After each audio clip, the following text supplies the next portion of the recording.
Good morning students, जय हिंद। मैं Vipin sir और जीविका केमिस्ट्री क्लासेस में आपका एक बार फिर से स्वागत है। हेलो स्टूडेंट्स, आप पढ़ रहे हैं class 11 chapter number 2 chemistry, atomic structure. ठीक है ना। एटॉमिक स्ट्रक्चर के अंतर्गत आप अभी पार्ट ए यानी प्राचीन अवधारणाएं, जो पुराने विचार थे परमाणु के बारे में, अभी वो टॉपिक चल रहा है। उसके बाद में पार्ट बी शुरू होगा, मॉडर्न कॉन्सेप्ट यानी आधुनिक विचार। तो पुराने विचारों में से आपके पास 5 पार्ट के वीडियोस जा चुके हैं। आज आप जो पढ़ने वाले हैं वो होगा पार्ट 6। ठीक है ना। तो पार्ट 6 में भी अभी पार्ट 5 में बहुत छोटे छोटे पॉइंट्स पढ़ाए थे, अभी भी मैं आपको छोटे छोटे पॉइंट्स ही पढ़ाने जा रहा हूँ। ठीक है ना। तो एक छोटा सा क्वेश्चन बनता है, आइए शुरू करते हैं सबसे पहले इस वीडियो को बिना किसी विलंब के। तो पहला क्वेश्चन एक छोटा सा बनता है कि परमाणु विद्युत उदासीन होता है क्यों। बात कर रहे हैं परमाणु विद्युत उदासीन होता है क्यों। आपने पढ़ा है डाल्टन का सिद्धांत, रदरफोर्ड का सिद्धांत कि परमाणु अति सूक्ष्म गोलाकार विद्युत उदासीन कण है। सबका पहला पॉइंट यही था, परमाणु अति सूक्ष्म गोलाकार विद्युत उदासीन कण है। तो ये विद्युत उदासीन होता क्यों है, इसके बारे में पूछ रहा है। तो देखिए हम लोग क्या लिख सकते हैं, इसकी क्या डिफाइन कर सकते हैं कि परमाणु, ठीक है ना, क्या लिख सकते हैं, परमाणु विद्युत उदासीन होता है, विद्युत उदासीन होता है क्योंकि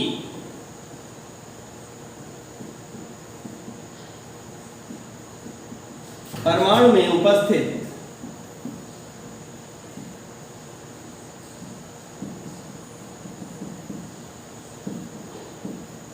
परमाणु विद्युत उदासीन होता है क्योंकि परमाणु में उपस्थित प्रोटॉनों व इलेक्ट्रॉनों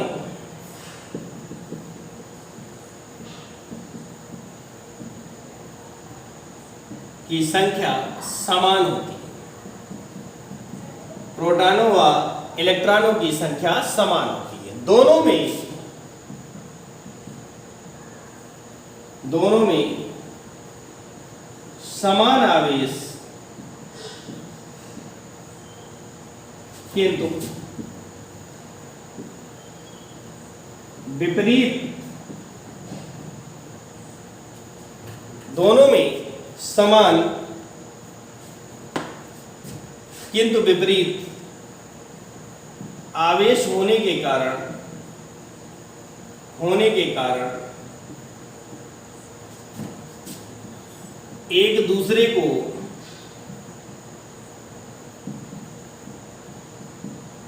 निरस्त कर देते हैं।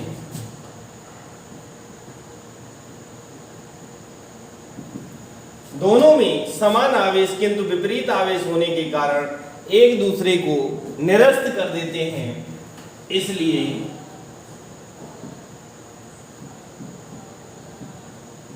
परमाणु विद्युत उदासीन होता है। देखिए क्या कह रहा है कि परमाणु विद्युत उदासीन होता है। ऐसा क्यों होता है, तो क्या कहा गया कि परमाणु में जो इलेक्ट्रॉन और प्रोटॉन होते हैं उनकी संख्या समान होती है। दोनों में आवेश समान होता है। जैसे प्रोटॉन का आवेश होता है +1.6 × 10⁻⁹ कूलम, उसी तरह इलेक्ट्रॉन का होता है -1.6 × 10⁻⁹ कूलम। दोनों का आवेश समान है लेकिन विपरीत है, एक धनायन है और एक ऋणायन है। तो ये एक दूसरे को क्या करेंगे, निरस्त कर देंगे, समाप्त कर देंगे और हमारा परमाणु जो है वो विद्युत उदासीन हो जाएगा। आई बात समझ में? क्लियर हुआ ना। अब आगे चलते हैं। आगे का टॉपिक क्या है आपका, कि छोटी मोटी, बहुत छोटी छोटी परिभाषाएं हैं आज आपके टॉपिक में। आयन, ION, आयन किसे कहते हैं। ठीक है ना। टॉपिक बनता है आयन किसे कहते हैं। तो इसकी बहुत छोटी सी डेफिनेशन होगा, ऐसे परमाणु या परमाणुओं का समूह, ऐसे परमाणु या परमाणुओं का समूह जिस पर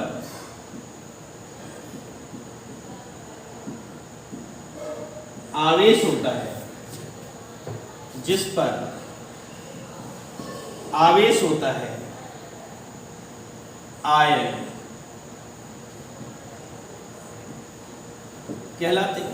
ऐसे परमाणु या परमाणुओं का समूह जिस पर आवेश होता है, चार्ज होता है, ठीक है ना। अब चार्ज आपका दो प्रकार का होता है, धनायन और ऋणायन, धनावेश और ऋणावेश। इस आधार पर आयन दो प्रकार के होते हैं। तो पहले छोटी सी डेफिनेशन है, ऐसे परमाणु या परमाणुओं का समूह जिस पर आवेश होता है आयन कहलाते हैं। ये दो प्रकार के होते हैं, ये यानी आयन जो होते हैं वो दो प्रकार के होते हैं। कितने प्रकार के होते हैं भैया? दो प्रकार के होते हैं, जिसमें नंबर 1 है धनायन, नंबर 1 है धनायन होते हैं। तो धनायन क्या होता है? इसको धनायन को इंग्लिश में कैटायंस बोलते हैं, CATTIONS कैटायंस। ये धनायंस होते हैं। क्या होते हैं धनायन? देखिएगा कैसे बनते हैं धनायन। जब परमाणु इलेक्ट्रॉनों का त्याग करता है, जब परमाणु इलेक्ट्रॉनों का त्याग करता है तो धनायन बनता है। तो धनायन बनते हैं, यानी जब कोई परमाणु इलेक्ट्रॉनों का त्याग करेगा, दान करेगा, तो धनायन बनते। और एग्जाम्पल जैसे कि Na+, K+, Mg++, Al++, Ca++, NH4 positive, etc। ठीक है ना। मतलब जब कोई परमाणु इलेक्ट्रॉनों का त्याग करेगा तो धनायन बनेंगे। और कोई परमाणु कितने इलेक्ट्रॉनों का त्याग करता है? एक का त्याग करेगा तो एक धनायन लगेगा, दो का त्याग करेगा दो धनायन लगेंगे, तीन इलेक्ट्रॉनों का दान करेगा तीन धनायन कहलाएंगे। ठीक है ना। तो जितने परमाणु, कोई परमाणु जितने इलेक्ट्रॉनों का दान करेगा उसकी संख्या ही धनायन कहलाएगी। ठीक है ना। अब चलते हैं नंबर 2 पर, ऋणायन। नंबर 2 होता है आपका ऋणायन। इसको एनायंस बोलते हैं, ANIONS, एनायंस। ठीक है ना, ऋणायन। तो इसकी परिभाषा होगी, जब कोई परमाणु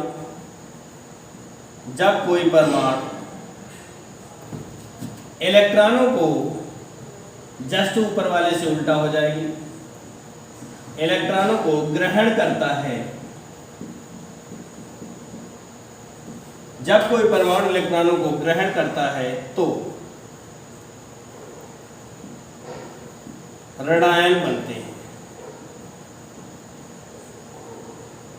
जब कोई परमाणु इलेक्ट्रॉनों को ग्रहण करता है, जब कोई परमाणु, यानी ये वाले त्यागते थे और ये त्यागे गए इलेक्ट्रॉनों के ही जब कोई परमाणु इलेक्ट्रॉनों को ग्रहण कर लेता है, ले लेता है, रिसीव कर लेता है, तो ऋणायन बनते हैं। एग्जाम्पल देखते हैं, Cl-, O-,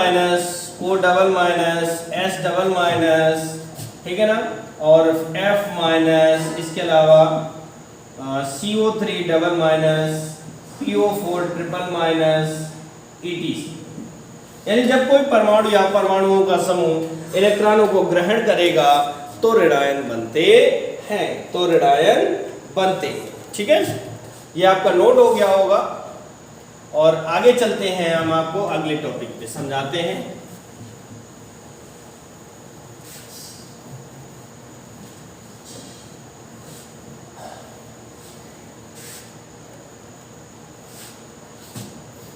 अगला टॉपिक है आपका बोर-बरी योजना। बोर-बरी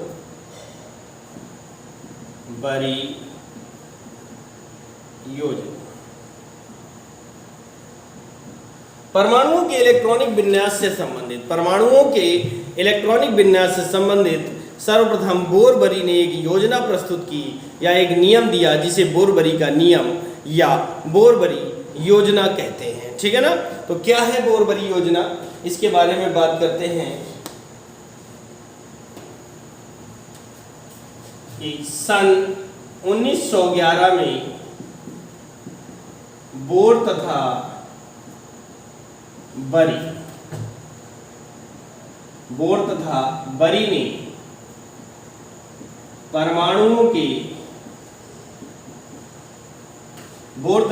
ने परमाणुओं के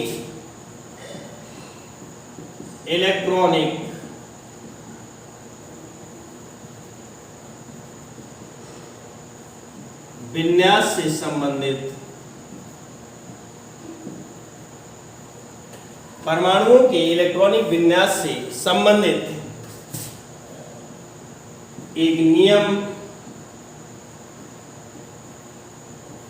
प्रस्तुत किया, जिसे बोरबरी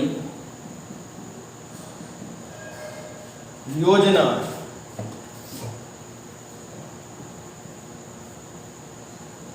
कहते हैं। इनके अनुसार, ठीक है ना, सन 1911 में मिस्टर बोर और बरी ने परमाणुओं के इलेक्ट्रॉनिक विन्यास से संबंधित एक योजना प्रस्तुत की, जिसे बोरबरी योजना कहते हैं। क्या कहते हैं, इसके अनुसार क्या थी यह योजना? तो इनका जो पहला पॉइंट है वो है किसी भी परमाणु की कक्षा में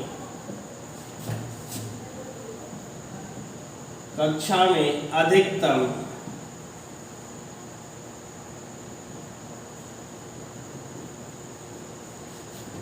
इलेक्ट्रॉनों की संख्या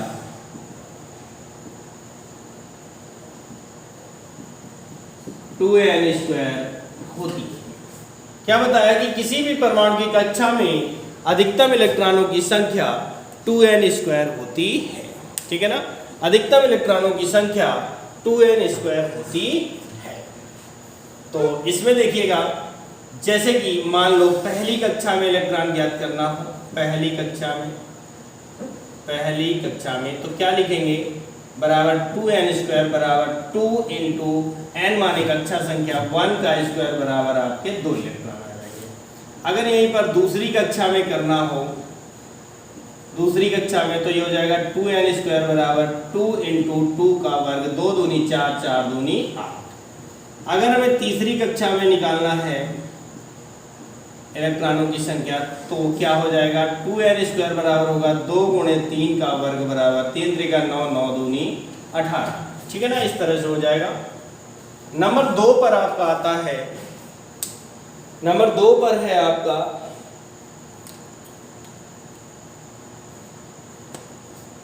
परमाणु की, दूसरा नियम क्या दिया इन्होंने, परमाणु की सबसे बाहरी कक्षा में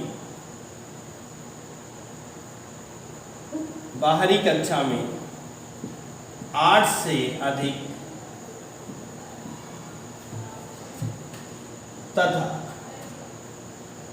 तथा उससे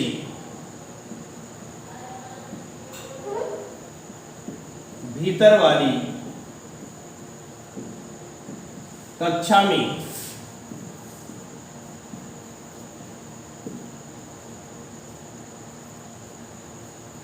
18 से अधिक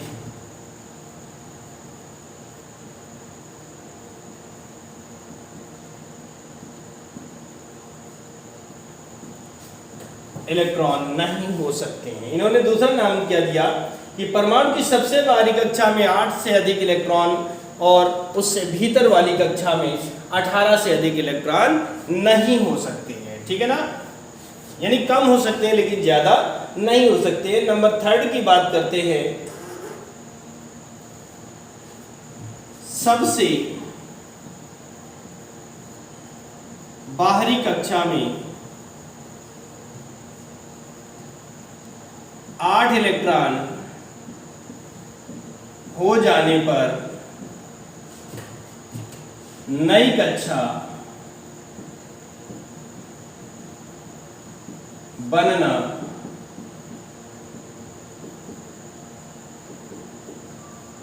प्रारंभ हो जाती है। सबसे बाहरी कक्षा में 8 इलेक्ट्रॉन हो जाने पर नई कक्षा बनना प्रारंभ हो जाती है, ठीक है ना। यानी जैसे ही सबसे बाहरी कक्षा में 8 इलेक्ट्रॉन हो जाएंगे वैसे ही आपकी नई कक्षा बनना प्रारंभ हो जाएगी, ठीक है ना। नंबर 4 पर चलते हैं। चौथा पॉइंट इन्होंने क्या दिया था कि सबसे बाहरी कक्षा में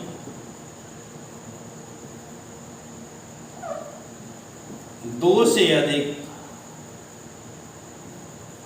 सबसे बाहरी कक्षा में 2 से अधिक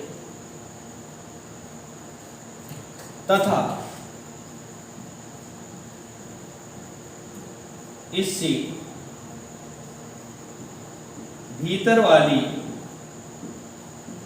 कक्षा में 8 से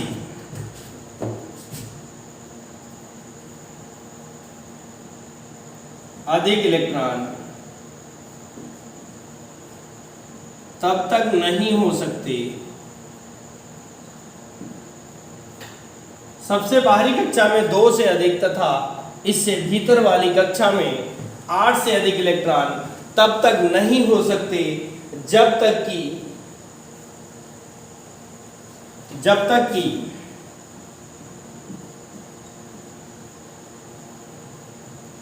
इससे भीतर वाली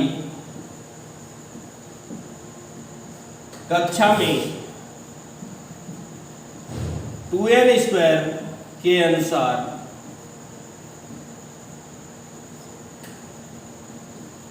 इलेक्ट्रॉन पूरे ना हो जाए।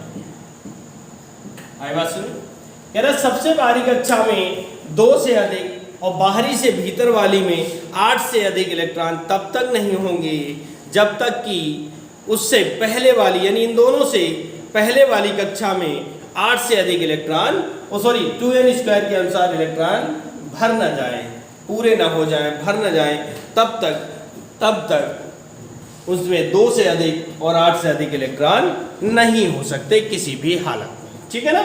किसी भी प्रकार से 8 से अधिक इलेक्ट्रॉन नहीं हो सकते। तो इसको आप नोट कर लीजिएगा और ये मेरे ख्याल से नोट हो गया होगा। आगे चलते हैं, छोटे मोटे थोड़े से न्यूमेरिकल्स हैं उनके बारे में, इसको हम साफ करते हैं।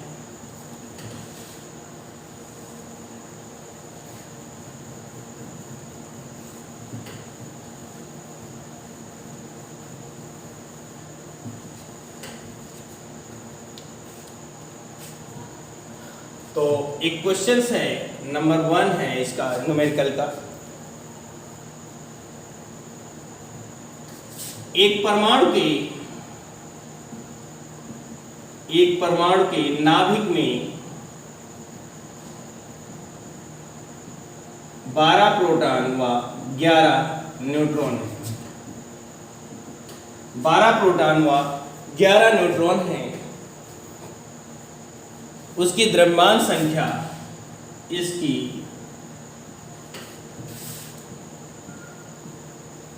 द्रव्यमान संख्या